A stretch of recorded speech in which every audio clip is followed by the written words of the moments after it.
बचपन से ही ईश्वर भक्ति में पले बढ़े। निशु बताती है कि एक व्रत मैंने कभी नहीं छोड़ा। वो व्रत था निर्जला एकादशी का। वृंदावन के बारे में सुनती थी पर कभी गई नहीं थी। मन बहुत करता था कि कभी वृंदावन जाऊंगी, कभी देखूंगी वृंदावन, कैसा है वृंदावन।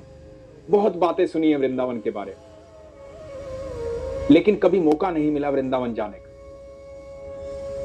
उसके बाद शादी हो गई। शादी होकर के निशु गाजियाबाद पहुंची। जिस परिवार में पहुंची, उस परिवार में कोई पूजा पाठ नहीं होता। उनके यहां मान्यता है हिमाचल के किन्हीं गुरु की, तो गुरु की सेवा करते हैं, कोई पूजा पाठ नहीं करते।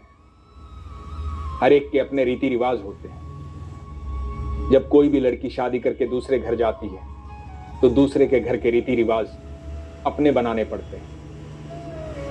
निशु बताती है कि मेरी भी पूजा पाठ छूट गई, लेकिन एक चीज नहीं छूटी, वो था निर्जला एकादशी का व्रत। वो मैं लगातार करती रही। कृष्ण मेरे मन में थे, बस पूजा नहीं करती थी। अचानक से 2022 में 22 मार्च को इनके पति घर आए और पति आकर के निशु को बोलते हैं कि तुम्हारा जन्मदिन आ रहा है 24 तारीख को, चलो तुम्हारे जन्मदिन के दिन तुम्हें प्रेम मंदिर दिखा कर लाता हूं, वृंदावन घुमा कर लाता हूं। निशु को विश्वास नहीं हुआ।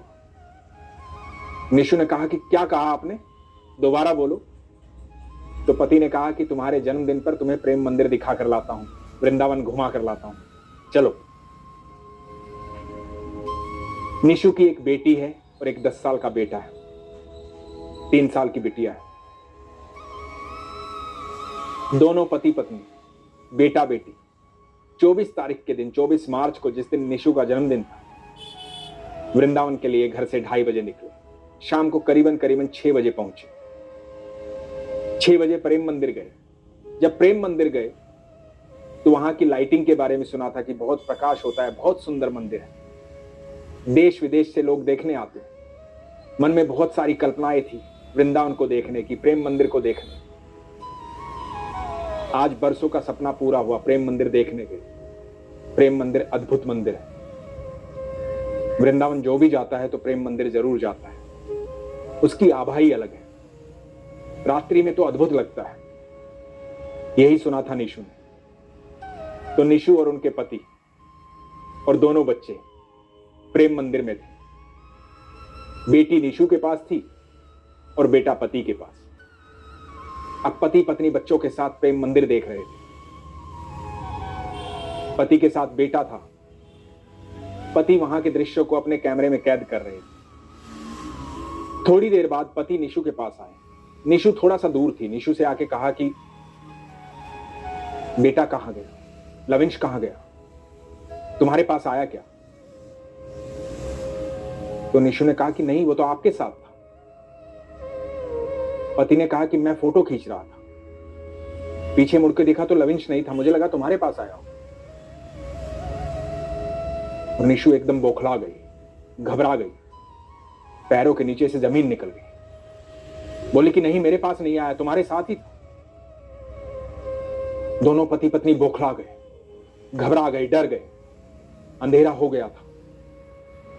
दूर दूर तक कहीं बेटा दिखाई नहीं दे रहा था। मंदिर की लाइट बंद हो गई थी, प्रकाश बंद हो गया था। बहुत ज्यादा भीड़ थी, कहीं भी बेटा दिखाई नहीं दे रहा था। दोनों पति पत्नी भगवान से प्रार्थना कर रहे थे, कहीं बेटा दिख जाए। हे ईश्वर, मेरा बेटा दिख जाए, मेरा लविंश कहां गया? हे ईश्वर, हे मेरे ठाकुर, मेरे बेटे से मुझे मिलवाओ। माता पिता दोनों रो रहे थे और बेटा कहीं दिखाई नहीं दे रहा था। निशु बताती है कि मैं घबराई हुई इधर उधर देख रही थी। पति भी ढूंढ रहे थे, लेकिन कहीं लविंश दिखाई नहीं दे रहा था। मैं रो रही थी। अचानक से मुझे लगा कि मेरे दुपट्टे को कोई खींच रहा है। मैंने पीछे मुड़कर देखा तो एक 10 साल के बच्चे के पैर के नीचे मेरा दुपट्टा था।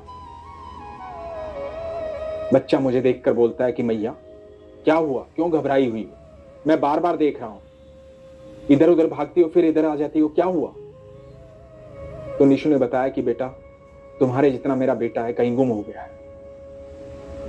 पता नहीं मेरा बेटा कहां चला गया, कहीं दिखाई नहीं दे रहा, उसके पापा के साथ मेरा बेटा गुम हो गया। और कहकर निशु रोने लगी। उस 10 साल के बच्चे ने कहा कि मैया रो मत, आओ मेरे साथ चलो। और बच्चा निशु को गार्ड के पास ले गया।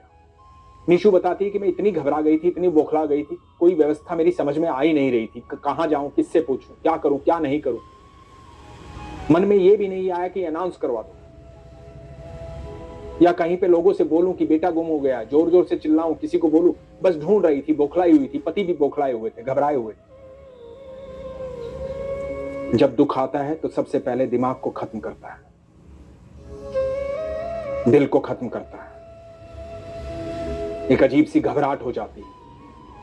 यदि उस समय भी आपको ईश्वर याद रहते हैं तो आप यकीन मानना, आप ईश्वर के सबसे करीब हैं। ईश्वर आपसे बेहद प्रेम करते हैं। फिर आपके दिमाग में और दिल में सिर्फ अपने ईश्वर का नाम होता है। और समस्या कितनी भी बड़ी, हमारे ठाकुर के लिए कोई भी समस्या नहीं।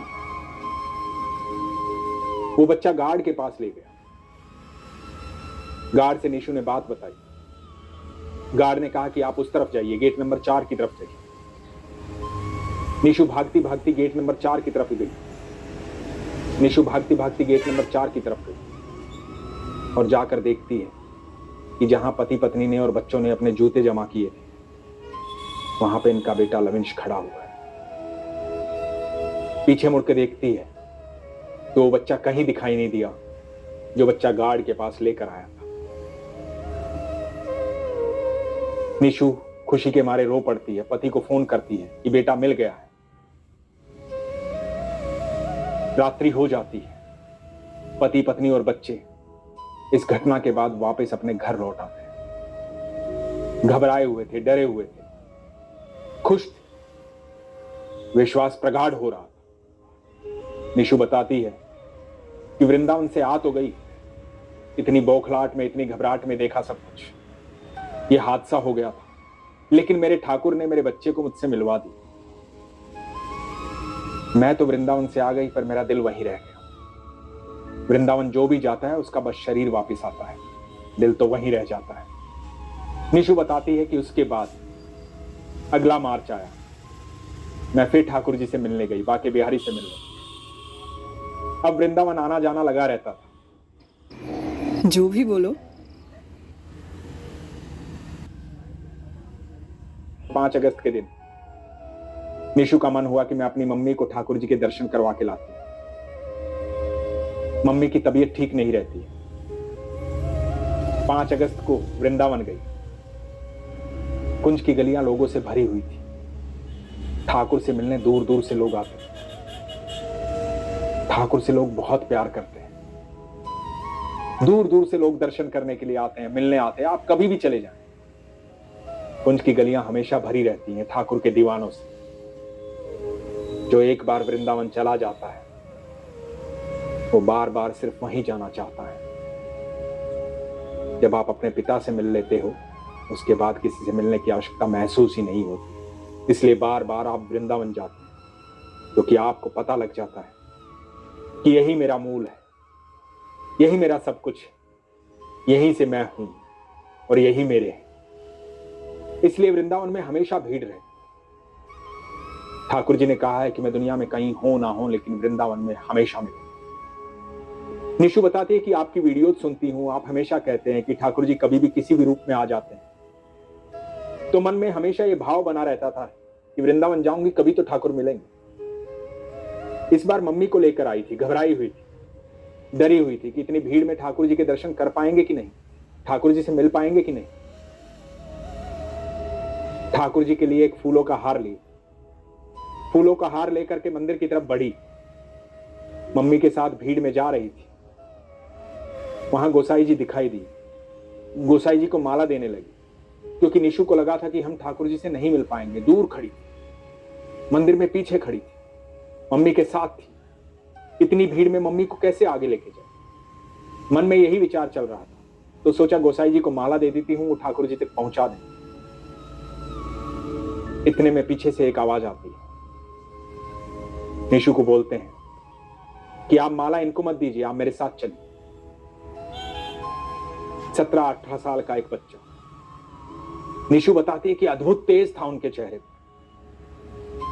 पता नहीं क्या मन में आया कि मैं उनके पीछे हूं।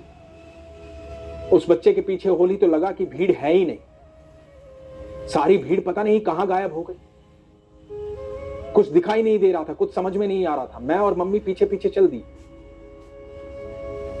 और उस बच्चे ने ले जाकर के ठाकुर जी के सामने खड़ा कर दिया। इधर जैसे ही मैंने ठाकुर जी को देखा और पीछे मुड़कर उस बच्चे को देखा तो वो बच्चा दिखाई नहीं दिया। जब तक ठाकुर जी नहीं दिखे थे तो वो बच्चा दिखाई दे रहा था, और जब ठाकुर जी दिखाई दिए तो बच्चा दिखाई नहीं दिया। निशु ने उस बच्चे को खूब ढूंढा। बहुत तेज था उस बच्चे के चेहरे पर। निशु मन से चाहती थी कि मैं उसका धन्यवाद करूं। फिर निशु को वो बात याद आई कि ठाकुर जी किसी भी रूप में कभी भी मिल जाएंगे।